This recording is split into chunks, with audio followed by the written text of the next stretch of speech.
We won the final race of the season and I wasn't expecting this at all. We can see that some of the top drivers, the top performers, they are doing like 3 stops and not 2 stops. So without the optimum amount of pit stops, there's then no chance in beating us unless their car is much faster. And because they are doing 3 stops, it never makes sense. So even if softer tires, you can't use softer tires compared to 1 or 2 stop. Just from reducing the fuel load, you get a lot of time gain. So it only makes sense to do either 1 or 2 stops and never 3. If you look at the team ranking, we easily beat our teammates in amateur, who is 1 class ahead of us with a much faster car and driver. We beat him by 1 minute because he's doing 4 stops. That's not smart. And then we see also that our driver made a mistake.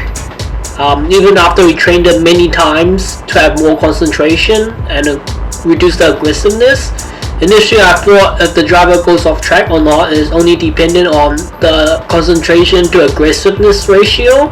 Apparently I was wrong, and you need about 120-150 concentration before the driver's consistency is mostly dependent on the concentration versus aggressiveness ratio. For my calculator tool, I've calculated that we'll have about up to 11% of tires left, but we have slightly more tires remaining. You can see that we qualified 6 and we started the race. The main highlight of this race was the top drivers, Colin, and one of the top contenders, Tomase, have a technical problem.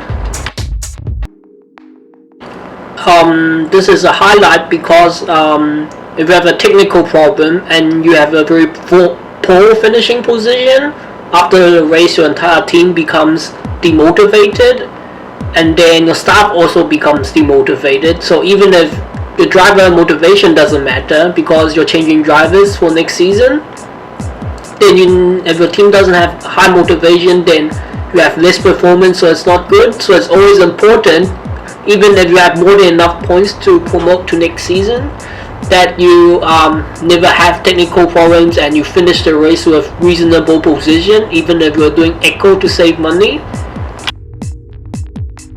And we know the race is 55 laps total, and if we take 2/3 of 55, let's consider we're doing 2 stops, then we've calculated that the second pit stop should be around lap 36. But if you look at the person in first place, he's currently way ahead of us. At this rate, there will be no chance of us catching up to him. If he actually is able to finish the race in 2 stops, then we would have lost. But they have a bad strategy, and they probably choose cars that are 2 stops, so that to do 3 stops and is not optimum at all.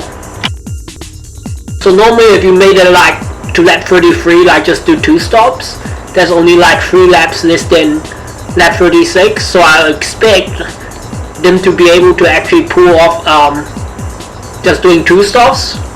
Today I was actually watching the race live. I was like, we're like in a quite good position, but then after lap 40 something, I'm like, oh, they might be doing actually 2 stops, and it seems like doom. And then we actually know that we won because they did 4 stops, 3 stops. And then you see he enters the pit lane, and after he enters the pit lane he had a technical problem. So initially I was puzzled. I was like, did he pit because he had technical problem or because he actually ran out of fuel or tires? So you see he actually ran out of fuel and tires, then he pitted, then during the pit stop he had a technical problem. So he lost because they are doing 3 stops, not 2 stops. And then if you look at Genkito, he's very close to us and he's just on our back. And so even if we would have potentially be able to hold him up if our car was slower and our pace isn't that good, there wasn't much margin in us beating Genkito. There's only 8 seconds. And if you look at his driver, you can see Genkito's driver's overall is only 86. So I think what he's trying to do, because he's going to be regulated next season and he's not going to be promoted. But actually Genkito is going to promote, so it makes no sense for him to change drivers mid-race and have a very low overall driver. So initially I thought he was going to regulate and he was trying to get an overall with less than 85 so he can start the new season already with a driver signed and save the signing fees and the driver sign-up fee for next season. The amount you save is maybe 1 to 3 million. That's not all that significant, and it only really shows mid-race, like 5 to 6 races after, because at the start you always have to echo, you do testing, and you don't upgrade or change the car parts until they are fully worn out. Getting points and doing well in the first 6 races is crucial, and it basically sets if you're going to promote next season or not. Otherwise it's very difficult and if not impossible to catch up after that. I didn't get a new driver because I wanted to be competitive throughout the entire season, even the last race. But also because every race your driver gains some stats, you gain some motivation and all of that. It's a bit difficult to actually choose a driver that he won't have more than 85 overall after the season. And if you don't get it right, you waste some money, you don't have good results this season, but you don't get to keep the driver. I guess you will start over again and you just don't get the benefits or not. I don't think there's the penalty, because when you restart, your money resets to basic, like 30 million. I didn't want to gamble and pick a new driver with 85 overall or less, because I wasn't sure how much stats he will gain every race, and if he does really good, because we are fighting for the top position. One race he could gain up to like maybe 70 motivation, and if he gains 70 motivation, there's no way we can reduce his overall and he'll instantly shoot past 85 overall. It's more difficult to actually manage and pick a driver not exceed 85 overall and still have good stats. 2 trade-offs we'll have to make if we want to start a new season with a driver with 85 overall or less and avoid the signing up fees for next season and save like 1 to 3 million, is that we'll most likely have to pick a driver with some form of motivation already, and his overall is probably going to be 80 or potentially less. So you can keep doing the gym training, reduce his weight a bit more, and reduce his motivation by gym training. But as I said, it's going to be difficult to manage, and also of that, and you need to have some experience to keep his overall less than 85 to be able to manage it. So I think there was too much effort and too finicky, so I didn't want to sign a driver before the season ended. Normally when you pick a driver like maybe 80 overall or something, and you're trying to not make them have more than 85 overall, you normally have some stats you have to sacrifice, and it's not all that good compared to if you sign at the start of the season and the overall is already close to 85. The main benefit to signing a driver before the season ends is that you can pick a driver with like relatively low weight to start out, but the overall might have to be quite low, 70 or 75. Then maybe you can train him for maybe keep him for 5 or 3 races, and you reduce his weight by another 3 to 5 kilograms. And if you're able to finish the season with this an 85 overall and he still has reasonable concentration and other stats, then he'll be very fast because he has another 3 to 5 kilograms less than what's possible compared to one of the best drivers that you would ever be able to sign when a new season comes. So normally you won't see any driver that has less than 63 or 61 kilograms. And if you look at our car, we are basically have the fastest car out of the entire grid who has decent points and are a top contender.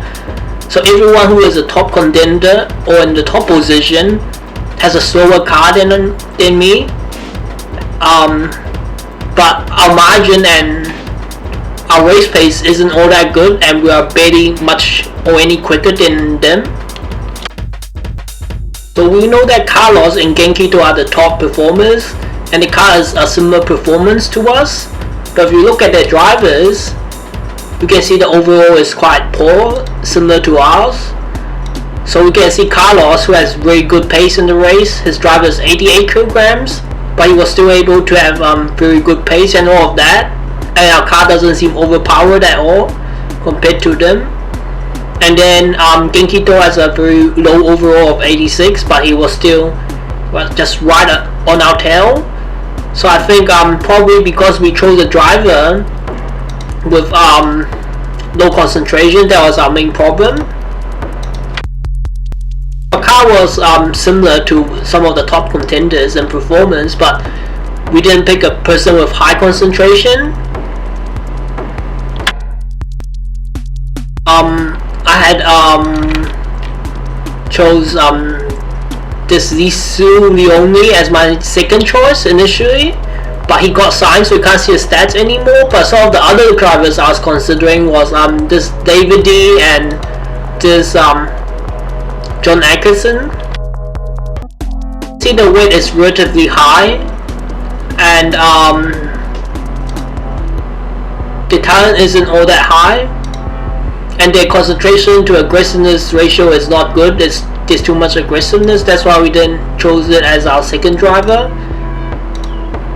But we only really had all of these options. Leo Lucy was like 130 concentration or so, but his aggressiveness to concentration ratio was quite high. So I was expecting if I chose this person with less concentration, it was easy within a few training sessions we can reduce his aggressiveness, and because he has low aggressiveness, then the concentration to aggressiveness ratio will be much less very quickly, and he won't make many mistakes in the race. But that didn't happen, so I chose him because I was hoping that I'll be able to train him in a race or two to do yoga, reduce the aggressiveness, and be sure we don't make any mistakes in the race. But it didn't happen. And like I said earlier, that you need concentration more than 120, maybe 150 or so before the concentration to aggressiveness ratio starts to dictate if the driver makes mistakes or not. Before that, then the driver will probably make mistakes regardless of his other stats if the concentration is less than 120. I was expecting this driver because he has a much higher talent, and Lusu Leone, he has maybe a like 100, 110 talent, but his concentration is like 130, 150. So I was expecting this Perlugi, the one we have now, to have much better raw pace and all of that from talent, but I don't think I've seen him to have good pace or not. I don't think the pace is good, and there's much or any performance gain from having a high talent. So I think for a rookie, it's most important to have concentration more than 120, ideally around 150, and then the talent doesn't matter much at all. Talent only really makes sense starting an amateur because it's easy to have someone who concentrates good, and then the talent will make some difference in the pace. And then if you look at our pit stop training, our level is only 10, and then if you look at our pit stop times, the best pit stop time is like 30 seconds, so we're losing about 5 to 6 seconds in pit stop time because we're trying to save money because we started mid-season, so we didn't have a high pit stop training level. So I think next season it would be ideal to start with like maybe level 15 pit stop and save some money. I'm not sure level 20 or not, because you have to have more facilities and stuff salary if you have higher levels of anything. but we know that we definitely will want to have 15, if not maybe more, level in pit stop training, because it's relatively difficult to gain 5 or 10 seconds even with upgrading the car. So I think pit stop time is quite important. So a lot of stuff like even reducing the driver weight, upgrading the car, doesn't seem to be like out of the blue and give you mega boosts. So it's important to maximize the gain and everything relatively efficiently. So we finished like 8 seconds faster than Genkito, and that seems like he's right on our tail. But if our driver didn't make mistakes, he'll be 5 seconds faster, and like the race will be like 12 seconds slower. And then if our pit stop crew was better, maybe another 3 seconds, and then it would be like a totally different story. And we'll be like without a great margin ahead of them. So we didn't get all these small margins. And if you look at testing, our driver's peak error was 1.6 seconds, and you can see how much time we are losing throughout the race with a poor concentration driver. It's like massive. We're losing so much time. If you look at our lap time throughout the race, it seems relatively consistent, maybe half a second to 1 second deviation at most. But that's still like 0.25 to half a second if we actually reduce that error down. So we'll gain a lot of time throughout the entire race. And previously we've calculated that with a 1 minute and 30 lap time, the average time gained per kilogram loss is about 0.03 seconds. And if we reduce the driver weight by 10 kg, we will only gain 0.3 seconds per lap. And if we are gaining like 0.25 or 0.5 seconds, so having a better driver with concentration better, then that will be a lot. But the downside is he won't have much talent and his pace wouldn't be good. But we already made the fact that talent doesn't really do anything or even improve anything with drivers and rookie, because your concentration is too low to realize any gains from having good talent.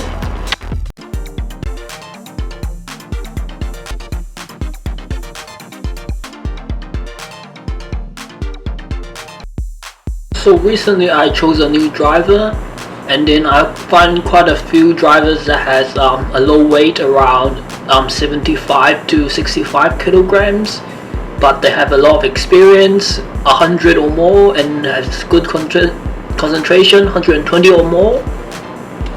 But since after the staff decision was made and everyone got hired, we can't see some of the drivers I was considering their starts anymore. But there are like 4 or 5 drivers that were really good that are considered.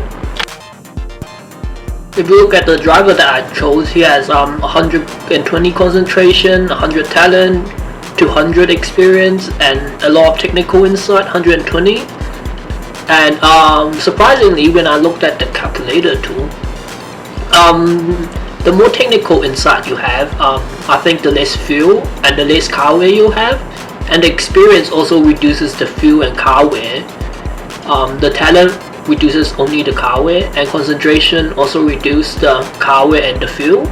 So it's very important to actually have some technical insight experience to reduce the car wear. Otherwise, you have to change parts more often and it's very expensive. Last season we didn't choose a driver with high experience because I was kind of lazy and going through the market quickly.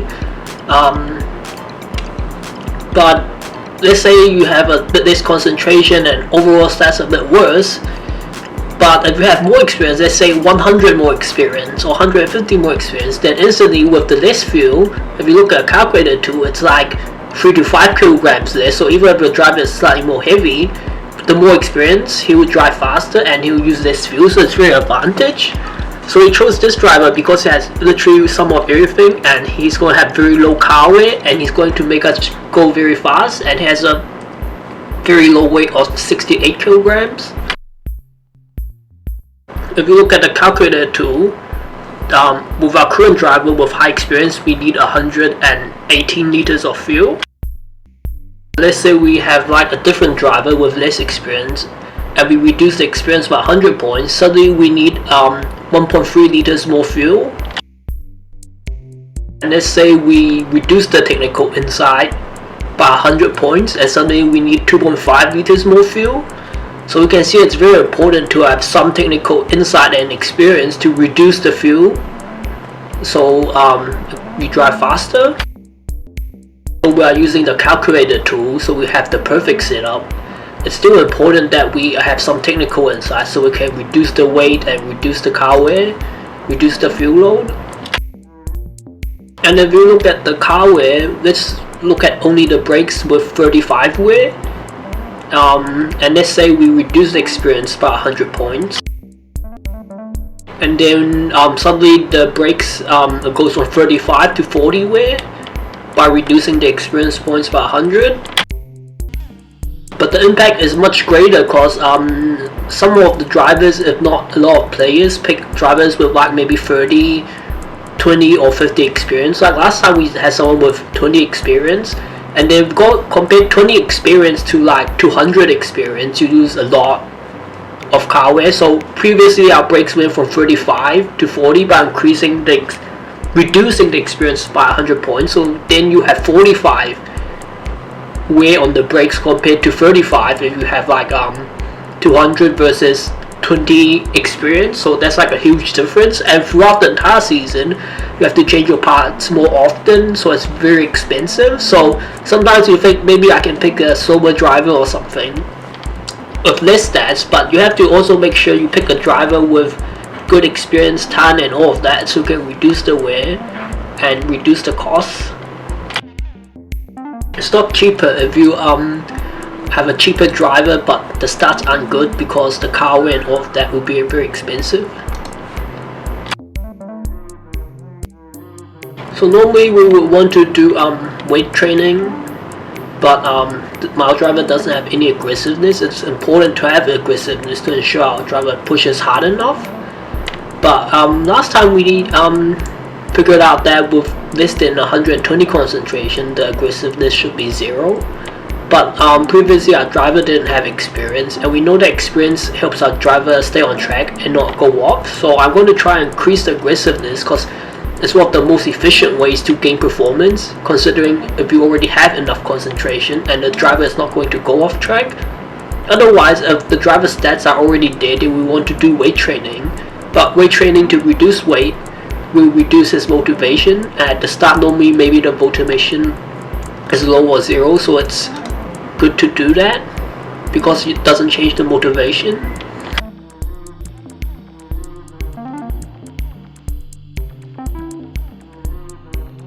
So he just made him do some ninja training to get some aggressiveness.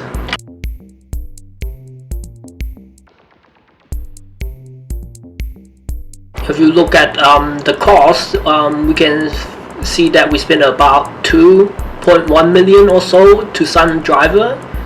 But last time you already figured out that you lose about 1.5 to 2.5 million compared to if you signed the driver on last race compared to signing this race, because your money resets in rookie.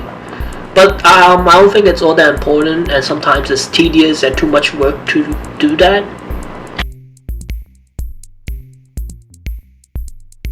We're going to upgrade our staff.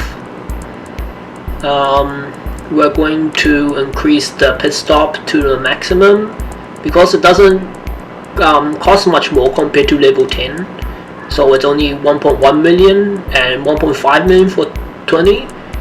So I think I'm just going to max everything in the staff because we're going to do a lot of testing to get more car levels. It doesn't really make sense to save like a few 100k on each upgrade. I think there's 7 upgrades, so if you say like save 200k on 7 upgrades, it might be only 1.5 million. So it doesn't seem like you're saving much money. But where you actually save money is because if your facilities are cheaper, then your staff salary will be lower and facility maintenance will be lower. So in the end, it saves a bit of money. But I think the current view is that we want to just max it for now because it's going to give us a lot of testing points, and we're going to find the sponsor quicker with a max commercial, and we save a lot of time with doing good pit stops. And last time we saw our facility maintenance was about 200k, 180k, but this time it's about 500k because we have max level facilities. So there's a bit of more expenditure. I'm not sure if I want to upgrade my car at all, but I know that it's good to have higher levels of electronics, cooling and side pod because those are relatively cheap. Also underbody, it's relatively cheap to upgrade and replace, and it gives you a lot of car points, so it might be one of the most efficient upgrades because you have to spend less to get the same amount of car points. So we're going to do testing to get some testing points, and free race after we're going to get car points, which increases the car performance permanently, and that's the most efficient way and the cheapest way to get more car performance.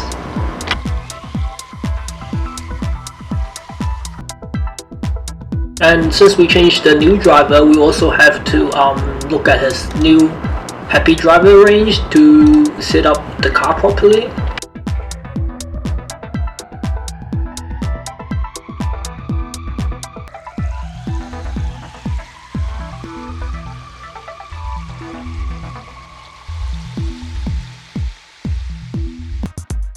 So we entered the calculation into a calculator tool, and then we're going to use that as the setup, and then we're going to do the testing.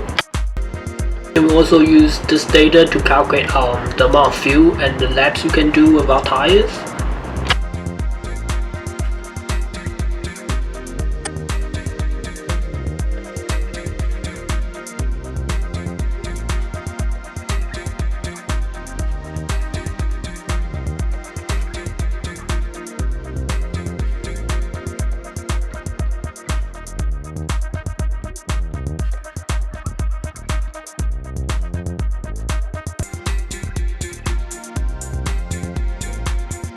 And you can see that we did some of top speed and hairpin testing because we want to have more power and acceleration points, because the power and acceleration part like engine and gearbox always need to be changed.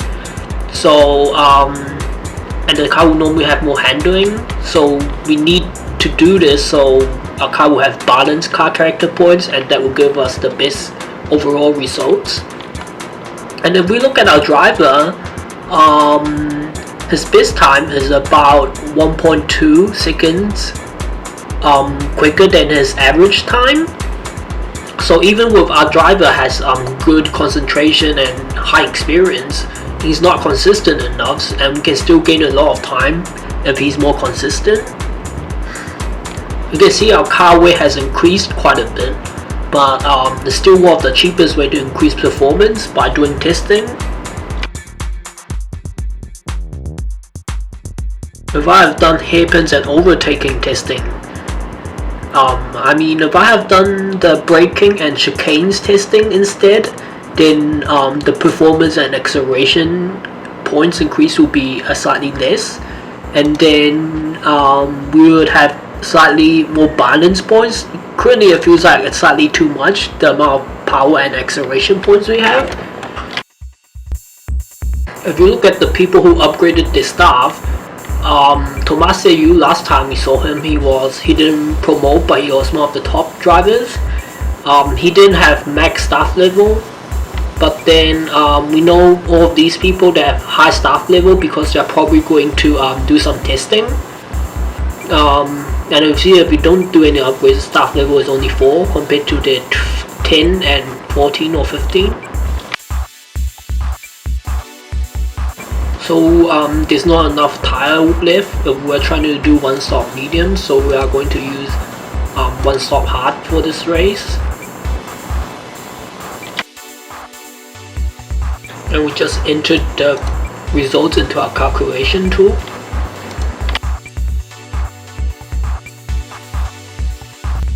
And we know there's 61 total laps, and we're going to give him 3 extra laps.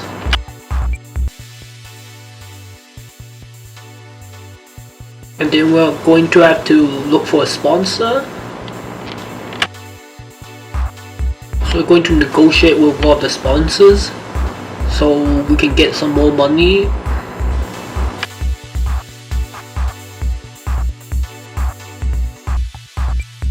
This sponsor is quite good, but look at some of the other sponsors. Some other people are already negotiating. So we're just going to take this M3 sponsor because it's quite good. We prioritize sponsors with negotiation. Because with all the other stuff, it doesn't really matter. You might get a bit more money, but you can't pick a sponsor with too low patience. Otherwise, they will get unsatisfied and they will just stop sponsoring us. So this one is balanced and good. We're going to get this Sega semi-clock sponsor. The reputation and image is a bit low, but it doesn't really matter because the patience and negotiation is good. So there's not going to be that much money with this sponsor, but it's still good. And then this one has too low patience, so they might leave us midway because they won't be satisfied. And then we're also going to pick this GL Electronics because it's good stats. And then we already have negotiating with 3 sponsors, so that's already a max amount. So it's always good to do negotiation with all of the sponsors.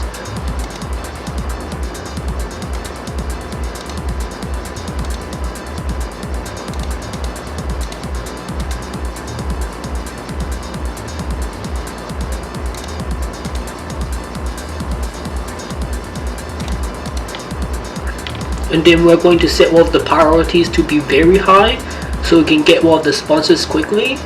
And then we aren't going to set the priority too low on the other ones, otherwise the efficiency might be worse. But it's important to get money in quickly, so we want to have one at very high. Maybe we can drop it to low so it'll be even quicker to get one sponsor first. I'm just going to cancel this negotiation with the Sega Sammy because the stats are quite poor, and then there's some other sponsors which has good stats.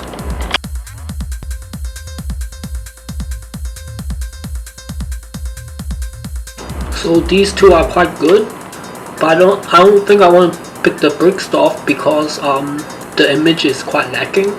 And the other one has a bit of everything, but the negotiation is low, so it might take a bit longer time to actually get the sponsor.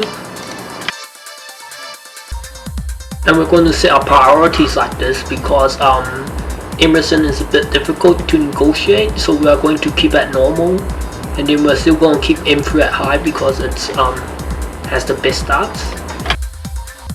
If you look at the current track, Singapore is difficult to overtake, but the fuel consumption is medium and the tire wear is high.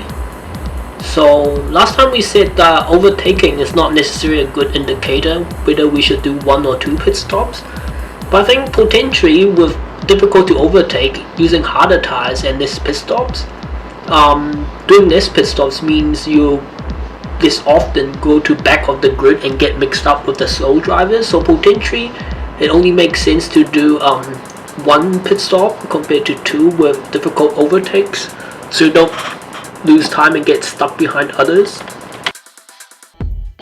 We're going to find the setup for the race. And then we can see how much we are off, judging from this chart. To see, and we see the wing is -3.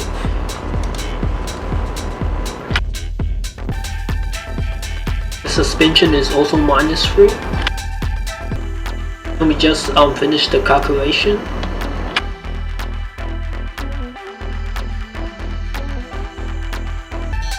So I forgot to actually put the 500 calculation in here, so I got the wrong settings to test. And then we entered the calculations again.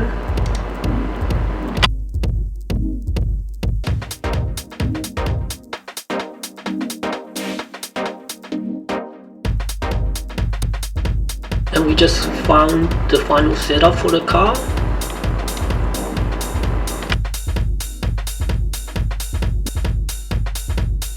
And we're trying to find the wing split.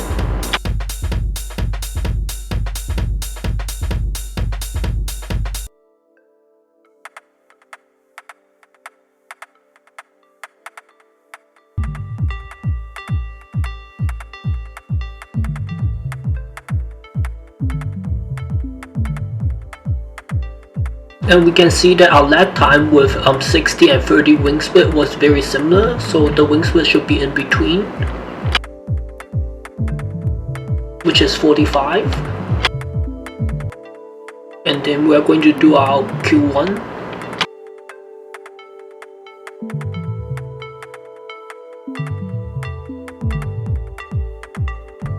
So you can see our lap time is not all that impressive. But if we compare to Jason, with some of the top, then we're about 1.5 seconds. But most of the other guys in the top grid should be around 139. So we're only 0.8 seconds off if that's the case. But they could be using softer tires, and we're using the one stop, the hardest tires. So we're going to be slower. More important to use the correct strategy, since the qualifying doesn't matter at all. It's all about having the correct strategy, so the overall pace would be the best. So I think this race is only going to be using one stop hard tires, which is what we're doing. We know that Q2 is 3 degrees higher, so we also already entered that into our calculation tool. So I'm going to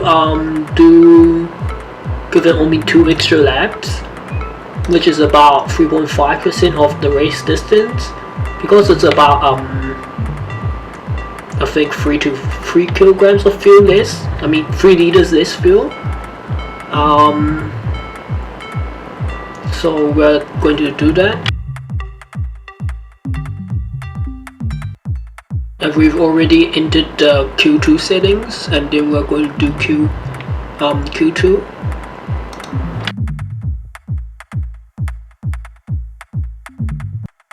So I think our overall lap time is quite good. And if you look at Tomase, we already know from previous races he likes to do like super soft tires and do 3 or 4 pit stops. So he might be actually doing that. But I think he might also have upgraded his car, that's why his lap time is so low. But I think this is a reasonable qualifying time, considering we have not upgraded our car at all. From testing, our driver's average time was about 1 to 1.2 seconds slower than his fastest lap. And if we look at the qualifying, it's mostly within less than 1 second, maybe on average half a second of error. I was expecting even less driver mistake from him because he has more experience and he has reasonable concentration. Next time I might consider picking someone with even more concentration, so he'll be more consistent and will gain even more time in the race. There's a slight probability of raining, like 3%, so we have to make sure he doesn't pit at all. So we just make the pit stop very high, like 15 laps. So if it rains, he won't pit at all. You know that the average race temperature is 15 degrees. So that's 1 degree higher than Q2, which is 4 degrees higher than Q1.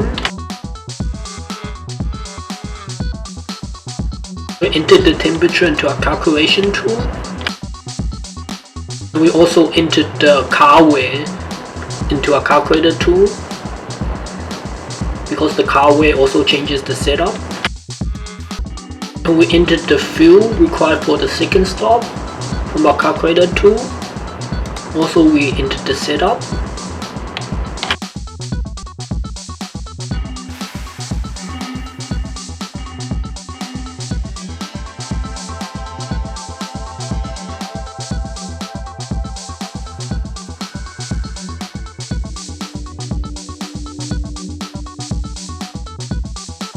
we increased the risk for overtake and defend by about 4 points, and then we also increased the clear and dry risk by 6 points compared to 0, because our driver has more experience and reasonable concentration compared to our previous driver, so we don't expect him to make any mistakes.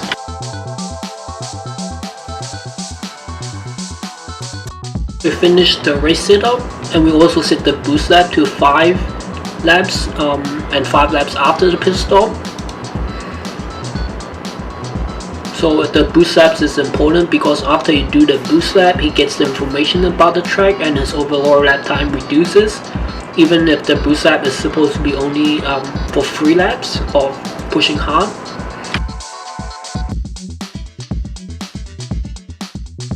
We also have this high overtaking risk at the start of the race, which we did before, so we're going to keep it like that.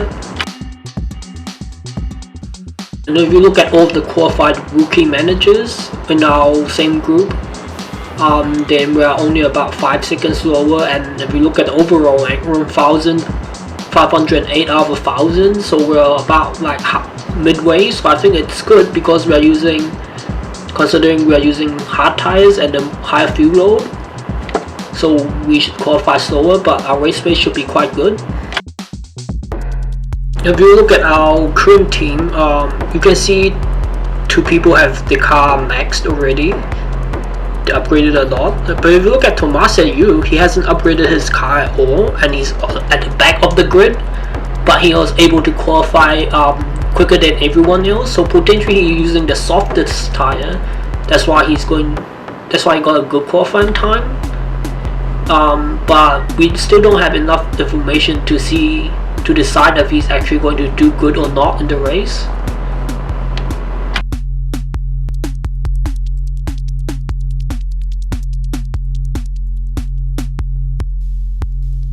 If we look at some of the best overall drivers we have in our group, all of them, the driver weight is relatively high. The lowest one we've seen right now is only 72, but other ones are like 85.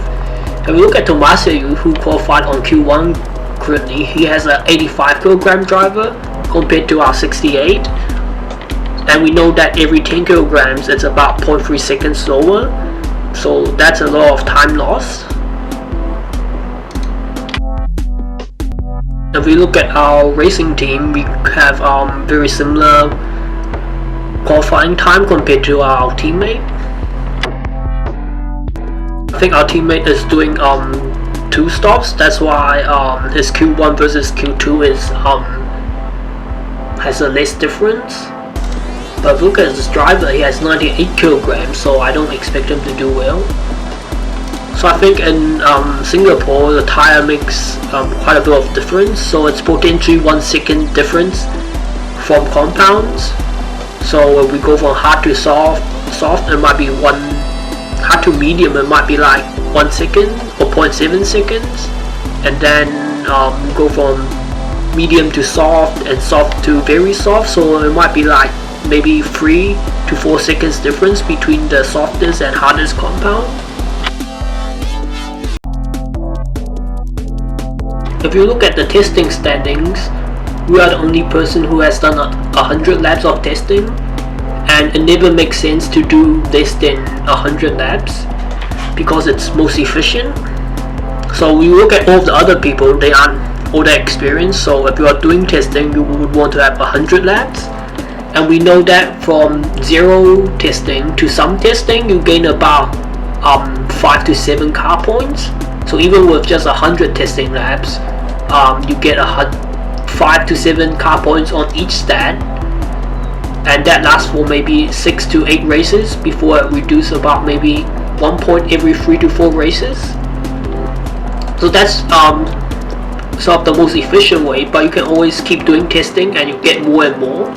So I know that about around 15 car points is when it starts to get less efficient and more difficult to gain performance from testing.